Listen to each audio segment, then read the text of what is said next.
केळे पिकल्यावर त्याची चव गोड होते आणि सुगंध अधिक चांगला होतो.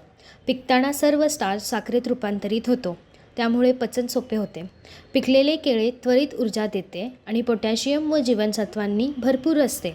हे पोटासाठी उपयुक्त असून सहजपणे खाता येते. म्हणूनच आज मिडी म्हणजेच महाराष्ट्र इंडस्ट्रीज डेव्हलपमेंट इन्स्टिट्यूट तुमच्यासाठी बनाना रायपनिंग बिझनेसवर आधारित एक औद्योगिक माहितीपट घेऊन आले आहे.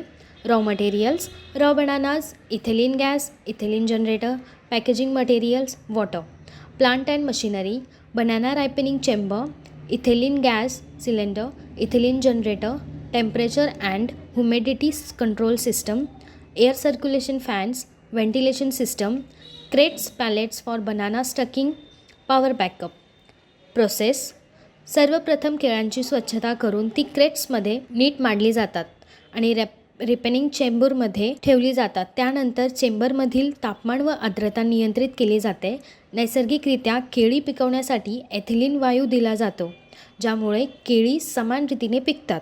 पिकवण्याच्या प्रक्रियेदरम्यान योग्य व्हेंटिलेशन आणि एअर सर्क्युलेशन ठेवले जाते.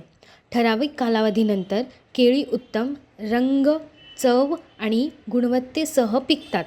त्यानंतर ती चेंबरमध्ये बाहेर काढून पॅकिंग करून विक्रीसाठी पाठवली जातात. अशा प्रकारे आज आपण बनानाज रायपनिंग बिझनेसबद्दल माहिती घेतली. हा व्यवसाय सुरू करण्यासाठी तुम्हाला कोणत्याही प्रकारच्या तज्ज्ञांच्या सल्ल्यांची आवश्यकता असल्यास तुम्ही स्क्रीनवर दिलेल्या दोन्ही वेबसाईटला भेट देऊ शकता किंवा तुम्ही या क्रमांकावरही संपर्क करू शकता. अशा नवीन व्यवसाय कल्पनांसाठी आमचे यूट्यूब चॅनल मिडी उद्योग विश्वला सबस्क्राईब करा आणि नोटिफिकेशन बेलवर क्लिक करा. व्हिडिओ आवडल्यास लाईक, कमेंट आणि व्हिडिओ शेअर करायला विसरू नका.